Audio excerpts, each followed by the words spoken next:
Hi hello everyone, ಎಲ್ರಿಗೂ ನಮಸ್ಕಾರ. ಜ್ಞಾನ ಭಂಡಾರ ಯೂಟ್ಯೂಬ್ ಚಾನೆಲ್ಗೆ ನಿಮ್ಮೆಲ್ಲರಿಗೂ ಸ್ವಾಗತ. ಸ್ನೇಹಿತರೆ, ಕಣಗ್ಲು ಹೂವು ಸಣ್ಣ ಪ್ರಮಾಣದ ಅಂಕುಡೊಂಕಿನ ಮರ, ಪರ್ಣಪಾತಿ ಮರ.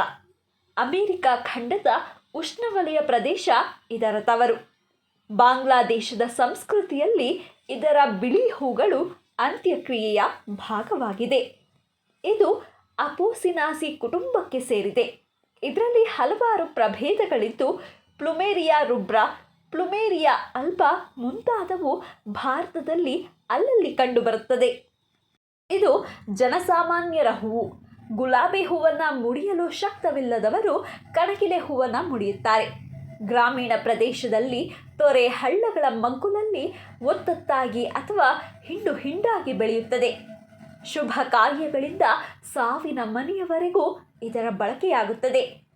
ಕಣಗಿಲೆ ಹೂವಿನ ಬಲಿತ 2 ಕಡ್ಡಿಗಳನ್ನು ತಂದು ಒಂದರ ಮೇಲೆ ಒಂದರಂತೆ ಕಮಾನು ಮಾದರಿಯಲ್ಲಿ ಅವನ್ನು ನೆಟ್ಟಾಗ 15 ದಿನದೊಳಗೆ ಅವು ಕುಡಿಯೊಡೆಯಲು ಆರಂಭಿಸುತ್ತದೆ. 3 ತಿಂಗಳಿಗೆ ಗಿಡ ಹೂ ಬಿಡಲು ಆರಂಭಿಸುತ್ತದೆ. ಮನೆ ಮುಂದೆ ಈ ಹೂವನ್ನು ಬೆಳೆಸಿದರೆ ಒಳ್ಳೆಯದಾಗುತ್ತೆ. ಸಾಮಾನ್ಯವಾಗಿ ಕಣಗಿಲೆ ಹೂವನ್ನು ದೇವರ ಪೂಜೆಗೆ ಬಳಸುತ್ತಾರೆ. ಸಂಸ್ಕೃತದಲ್ಲಿ ಇದನ್ನು ಕರವೀರ, ಶ್ವೇತಪುಷ್ಪ, ಅಶ್ವಮಾರಕ, ರಕ್ತಪಪ್ಪು, ಇಂಗ್ಲಿಷ್ನಲ್ಲಿ ಸ್ವೀಟ್ ಸೆಂಟೆಡ್ ಓಲಿಯಾಂಡರ್, ಹಿಂದಿನಲ್ಲಿ ಕನೇರ್ ಅಥವಾ ಕನೇಲ್, ತಮಿಳಿನಲ್ಲಿ ಅರಳಿ ಕನವೀರಂ, ತೆಲುಗಿನಲ್ಲಿ ಕಸ್ತೂರಿ ಪಟ್ಟಿ, ಗನ್ನೇರು ಕರವೀರಮು ಎಂದು ಕರೆಯುತ್ತಾರೆ. ಕಣಗಿಲೆ ಅಪೋಸೈನೇಸಿ ಕುಟುಂಬದ ನೀರಿಯಂ ಓಲಿಯಾಂಡರ್ ಎಂಬ ವೈಜ್ಞಾನಿಕ ಹೆಸರಿನ ಸುಂದರವಾದ ಹೂ ಬಿಡುವ ಬಹುವಾರ್ಷಿಕ ಪೊದೆ ಸಸ್ಯ. ಕರವೀರ, ಕಣಿಗಲು ಇದರ ಪರ್ಯಾಯ ನಾಮಗಳು. ಕಣಗಿಲೆ ಹೂವಿನಲ್ಲಿ ಸುಮಾರು ವಿಧಗಳಿವೆ. ಅವುಗಳೆಂದರೆ 5 ಎಲೆಗಳುಳ್ಳ ದಾರಗಣಗಿಲೆ ಹೂವನ್ನು ದೇವರ ಪೂಜೆಗೆ ಬಳಸುತ್ತಾರೆ. ಸುತ್ತು ಕಣಗಿಲೆ ಹೂವು ದುಂಡಗೆ ಚೆಂಡು ಹೂವಿನಂತಿರುತ್ತದೆ. ಅಚ್ಚ ಕಣಗಿಲೆ ಹೂವು ಪೂರ್ಣವಾಗಿ ಬಿಳಿ ಬಣ್ಣದ್ದಾಗಿರುತ್ತದೆ. ದೀಪ ಕಣಗಿಲೆ ಹೂವು ಹಳದಿ ಮಿಶ್ರಿತ ಬಿಳಿ ಹೂವು. ಇದಕ್ಕೆ ದೇವ ಕಣಗಿಲೆ ಎಂಬ ಹೆಸರಿದೆ. ಕೆಂಪು ಕಣಗಿಲೆ ಹೂವು ಪೂರ್ಣವಾಗಿ ಗುಲಾಬಿ ಕೆಂಪಿನಿಂದ ಕೂಡಿರುತ್ತದೆ. ಧೋತ್ರಗಂಬಿ ಕಣಗಿಲೆ ಹೂವಿನ ಅಂಚು ಕೆಂಪಾಗಿದ್ದು ಒಡಲು ಬಿಳುಪಾಗಿರುತ್ತದೆ. ಮದುವೆ ಶಾಸ್ತ್ರಗಳಲ್ಲಿ ದಾರ ಕಣಗಿಲೆ ಹೂವು ಹೆಚ್ಚಾಗಿ ಬಳಸಲ್ಪಡುತ್ತದೆ. ಮದುವೆ ಮನೆಯಲ್ಲಿ ಗಂಡು ಹೆಣ್ಣಿಗೆ ಸಮಾನ ಮಾಲೆ ಕಟ್ಟುವುದು ಅಚ್ಚ ಕಣಗಿಲೆ ಹೂವಿಂದ. ಹಾರ ತುರಾಯಿಗೆ ಕೆಂಪು ಕಣಗಿಲೆ ಹೂವನ್ನು ಬಳಸುತ್ತಾರೆ. ದೀಪ ಕಣಗಿಲೆ ಹೂ ಅಥವಾ ದೇವ ಕಣಗಿಲೆ ಹೂವನ್ನು ವಿಷ್ಣುವಿಗೆ, ಮಾರಮ್ಮ ಮೊದಲಾದ ದೇವರಿಗೆ ಮುಡಿಸುತ್ತಾರೆ. ಗ್ರಾಮ ದೇವತೆಯ ಹಬ್ಬಗಳಲ್ಲಿ ಮಳೆ ಹುಯ್ಯುವ ಸಂಪ್ರದಾಯ ಹಲವೆಡೆ ಉಂಟು. ಆಗ ದೇವ ಕಣಗಿಲೆ ಹೂಗಳನ್ನು ಚಿಕ್ಕ ಚಿಕ್ಕ ಹಂಚಿಗಡ್ಡಿಯಲ್ಲಿ ಪೋಣಿಸಿ ಮಳೆ ತಟ್ಟೆಯಲ್ಲಿರುವ ತಂಬಿಟ್ಟಿನ ಉಂಡೆಗೆ ನೆಟ್ಟಗೆ ಸಿಕ್ಕಿಸುತ್ತಾರೆ.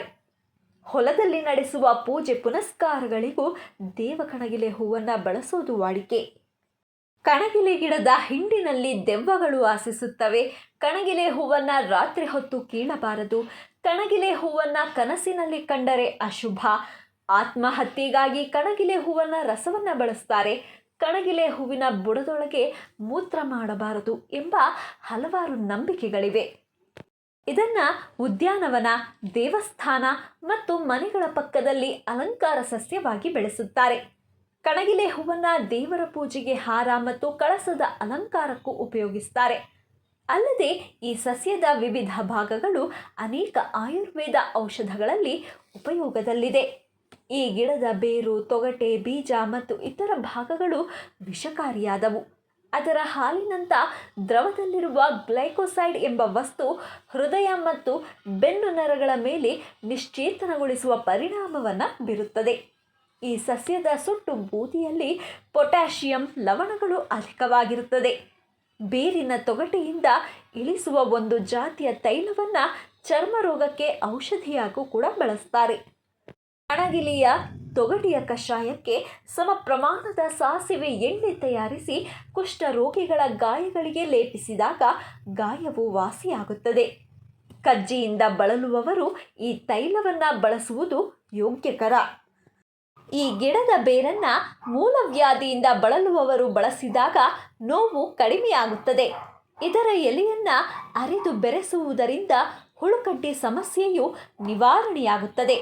ಉಗುರು ಸುತ್ತು ಉಂಟಾದಾಗ ಕಣಗಿಲೆ ಎಲೆಯ ಎಣ್ಣೆ ಮತ್ತು ವೀಳ್ಯದೆಲೆ ಸುಣ್ಣ ಇವುಗಳನ್ನು ಅರೆದು ಕಟ್ಟುವುದರಿಂದ ಉಗುರು ಸುತ್ತು ಗುಣಮುಖವಾಗುತ್ತವೆ. ಬೇರಿನ ಪುಡಿಯನ್ನು ಹಣೆಗೆ ಹಚ್ಚಿ ಉಜ್ಜುವುದರಿಂದ ತಲೆನೋವು ಶಮನವಾಗುತ್ತದೆ. ಜ್ವರದ ತಾಪ ಅತಿಯಾದಾಗ ಕಣಗಿಲೆಯ ಬೇರನ್ನು ತುಂಡು ಮಾಡಿ ದಾರದಲ್ಲಿ ಕಟ್ಟಿ ಕುತ್ತಿಗೆಗೆ ಹಾಕಿದರೆ ಜ್ವರದ ತಾಪ ಕಡಿಮೆಯಾಗುತ್ತದೆ ಎಂಬ ನಂಬಿಕೆ ಇದೆ. ಇನ್ನು ವಾಸ್ತುಶಾಸ್ತ್ರದ ಪ್ರಕಾರ ಕೆಲವು ಸಸ್ಯಗಳು ಮನೆಯ ನಕಾರಾತ್ಮಕ ಶಕ್ತಿಯನ್ನು ತೊಡೆದು ಹಾಕುವ ಮೂಲಕ ಧನಾತ್ಮಕ ಶಕ್ತಿಯನ್ನು ರವಾನಿಸುತ್ತವೆ. ಮನೆಯಲ್ಲಿ ನೆಲ್ಲಿಕಾಯಿ ಗಿಡ, ಶಮಿ, ತುಳಸಿ ಇತ್ಯಾದಿ ಗಿಡಗಳನ್ನು ನೆಡುವುದರಿಂದ ಸಂತೋಷ, ಸಮೃದ್ಧಿ ವೃದ್ಧಿಯಾಗುತ್ತದೆ ಎನ್ನುವುದು ಎಲ್ಲರಿಗೂ ತಿಳಿದಿರುವ ವಿಚಾರ. ಇದರೊಂದಿಗೆ ಕಣಗಿಲೆ ಗಿಡವನ್ನು ಕೂಡ ಅತ್ಯಂತ ಮಂಗಳಕರ ಎಂದು ಪರಿಗಣಿಸಲಾಗುತ್ತದೆ. ಈ ಸಸ್ಯದ ದೈವಿಕ ಗುಣದಿಂದಾಗಿ ಮನೆಯಲ್ಲಿ ಪರಸ್ಪರ ಭಿನ್ನಾಭಿಪ್ರಾಯಗಳನ್ನು ಶಮನಗೊಳಿಸಲು ಈ ಗಿಡ ಸಹಾಯ ಮಾಡುತ್ತದೆ. ವಾಸ್ತುಶಾಸ್ತ್ರದಲ್ಲಿ ಕಣಗಿಲೆ ಸಸ್ಯವನ್ನು ಬಹಳ ಮಂಗಳಕರವೆಂದು ಪರಿಗಣಿಸಲಾಗುತ್ತದೆ. ಈ ಸಸ್ಯದಲ್ಲಿ ವಿಷ್ಣು ನೆಲೆಸಿರುತ್ತಾನೆ ಎನ್ನುವುದು ನಂಬಿಕೆ. ಕಣಗಿಲೆ ಗಿಡದಲ್ಲಿ 2 ವಿಧಗಳಿವೆ. ಒಂದು ಬಿಳಿ ಮತ್ತು ಇನ್ನೊಂದು ಹಳದಿ. ಬಿಳಿ ಹೂವುಗಳನ್ನು ಹೊಂದಿರುವ ಗಿಡವು ಲಕ್ಷ್ಮೀ ದೇವಿಗೆ ಪ್ರಿಯವಾಗಿದ್ದರೆ, ಹಳದಿ ಬಣ್ಣದ ಕಣಗಿಲೆ ಗಿಡ ವಿಷ್ಣುವಿನ ವಾಸಸ್ಥಾನ ಎನ್ನುವುದನ್ನು ಧಾರ್ಮಿಕ ಗ್ರಂಥಗಳಲ್ಲಿ ಉಲ್ಲೇಖಿಸಲಾಗಿದೆ. ಕಣಗಿಲೆ ಗಿಡದಲ್ಲಿ ವರ್ಷವಿಡೀ ಹೂವುಗಳು ತುಂಬಿ ತುಳುಕುತ್ತಿರುತ್ತವೆ. ಈ ಗಿಡದಲ್ಲಿ ಹೇಗೆ ವರ್ಷ ಪೂರ್ತಿ ಹೂವು ಇರುತ್ತದೆಯೋ ಹಾಗೆ ಮನೆಯಲ್ಲಿ ಈ ಗಿಡವನ್ನು ನೆಟ್ಟರೆ ಸಂಪತ್ತು ಕೂಡ ನೆಲೆಯಾಗುತ್ತದೆ. ಕಣಗಿಲೆ ಗಿಡ ವಾತಾವರಣವನ್ನು ಶಾಂತವಾಗಿರಿಸುತ್ತದೆ. ಅದೇ ರೀತಿ ಈ ಗಿಡ ಮನೆಯಲ್ಲಿಯೂ ಸಕಾರಾತ್ಮಕತೆ ನೆಲೆಯಾಗುವಂತೆ ಮಾಡುತ್ತದೆ. ಮನೆಯ ಪೂರ್ವ ಅಥವಾ ಪೂರ್ವ ಉತ್ತರ ಕೋನದಲ್ಲಿ ಈ ಗಿಡವನ್ನು ನೆಟ್ಟರೆ ಲಕ್ಷ್ಮೀ ದೇವಿಯ ಕೃಪೆ ಸಿಗುತ್ತದೆ ಎನ್ನಲಾಗಿದೆ. ಮತ್ತೊಂದೆಡೆ ಮನೆಯಲ್ಲಿ ಹಳದಿ ಬಣ್ಣದ ಕಣಗಿಲೆ ಗಿಡವನ್ನು ನೆಟ್ಟು ಅದರ ಹೂವುಗಳಿಂದ ವಿಷ್ಣುವನ್ನು ಪೂಜಿಸೋದ್ರಿಂದ ಮನೆಯಲ್ಲಿ ಸಂತೋಷ ನೆಲೆಸುತ್ತದೆ. ಅಷ್ಟು ಮಾತ್ರವಲ್ಲ, ಸಂಪತ್ತು ಹೆಚ್ಚುತ್ತದೆ. ಅಲ್ಲದೆ ಯಾವುದೇ ಶುಭ ಕಾರ್ಯಗಳಿಗೆ ಅಡೆತಡೆಯಿಲ್ಲದೆ ನೆರವೇರುತ್ತದೆ. ಗಣಪತಿಯನ್ನು ಪೂಜಿಸುವಾಗ ಬಿಳಿ ಬಣ್ಣದ ಹೂವನ್ನು ಅಥವಾ ದೇವಕಣಗಿಲೆ ಹೂವನ್ನು ಮರೆತು ಕೂಡ ಅರ್ಪಿಸಬಾರದು. ಪುರಾಣಗಳ ಪ್ರಕಾರ ಶಿವನಿಗೆ ದೇವಕಣಗಿಲೆ ಹೂಗಳು ಇಷ್ಟವಿಲ್ಲ. ಈ ಕಾರಣದಿಂದ ಗಣಪತಿಗೆ ದೇವಕಣಗಿಲೆ ಹೂಗಳನ್ನು ಅರ್ಪಿಸಬಾರದು ಎಂದು ನಂಬಲಾಗಿದೆ. ಕಣಗಿಲೆ ಸಸ್ಯಗಳು ಅನೇಕ ವಿಧದ ರೋಗಗಳಿಗೆ ಔಷಧವಾಗಿ ಕಾರ್ಯನಿರ್ವಹಿಸುತ್ತವೆ. ಆದರೆ ಅದರ ಹೂವುಗಳು ಮತ್ತು ಬೀಜಗಳು ವಿಷಕಾರಿ ಎನ್ನುವುದು ನೆನಪಿರಲಿ. ಆದ್ದರಿಂದ ಚಿಕ್ಕ ಮಕ್ಕಳ ವ್ಯಾಪ್ತಿಯಿಂದ ಇದನ್ನು ದೂರವಿಡಬೇಕು. ಕೇಳಿದ್ರಲ್ಲ ಸ್ನೇಹಿತರೆ, ಇದಿಷ್ಟು ಲಕ್ಷ್ಮೀನಾರಾಯಣರಿಗೆ ಪ್ರಿಯವಾದ ಕಣಗಿಲೆ ಹೂವಿನ ಔಷಧೀಯ ಗುಣಗಳು.